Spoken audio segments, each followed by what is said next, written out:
Kilimanjaro international എയർപോർട്ടിൽ നമ്മൾ ഇറങ്ങുമ്പം തന്നെ നമ്മുടെ പുറത്ത് നമ്മുടെ കമ്പനിയുടെ ആളുകൾ വെയിറ്റ് ചെയ്തിരിക്കുന്നുണ്ട്. സാഫ് എന്ന് പറഞ്ഞ നമ്മളെ ഈ ട്രക്കിംഗ് കണ്ടക്ട് ചെയ്യുന്ന കമ്പനിയുടെ ആളുകൾ പുറത്ത് വെയിറ്റ് ചെയ്യുന്നുണ്ട്.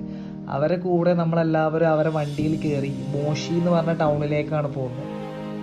മോഷിയിലേക്ക് കിളിമഞ്ചാരോ എയർപോർട്ടിൽ നിന്ന് ഏകദേശം ഒരു 1 ഹവറിൻ്റെ യാത്രയുണ്ട്. പോകുന്ന റൂട്ട് എന്നൊക്കെ പറഞ്ഞാൽ ഭയങ്കര ബ്യൂട്ടിഫുള്ളായ റൂട്ടാട്ടോ. കാരണം നല്ല പുൽമേടുകളും അതുപോലെ മരങ്ങളൊക്കെ ആയിട്ട് നല്ല റൂട്ടാണ് നമ്മൾ പോകുന്നത്. ഭയങ്കര ആസ്വദിച്ച് പോകാൻ പറ്റിയൊരു റൂട്ട്. ഈ റൂട്ടിൽ തന്നെ നമ്മൾ ഈ പുൽമേടുകളിലും ഇതിലൊക്കെ കന്നുകാലികളെ മേയിച്ച് നടക്കുന്ന മസായി ഗോത്രത്തിൽപ്പെട്ട ആളുകളെ കാണാം. മസായി ഗോത്രം എന്ന് പറഞ്ഞാൽ കെനിയയിലും ടാൻസാനിയൻ്റെ ഭാഗങ്ങളിലൊക്കെ ഒരു ഫേമസ് ഒരു ട്രൈബ്സാണ് മസായി എന്ന് പറഞ്ഞാൽ.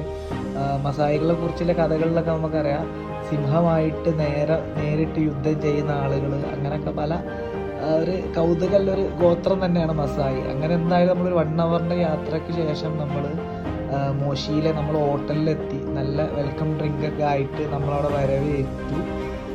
അതിനുശേഷം നമ്മളവിടുന്ന് ഫ്രഷ് ആയതിനു ശേഷം നമ്മുടെ സാഫ് കമ്പനിയുടെ നമ്മളെ ട്രക്കിംഗ് കൊണ്ടുപോകുന്ന നമ്മളെ ഗൈഡുമാരൊക്കെ വന്നു.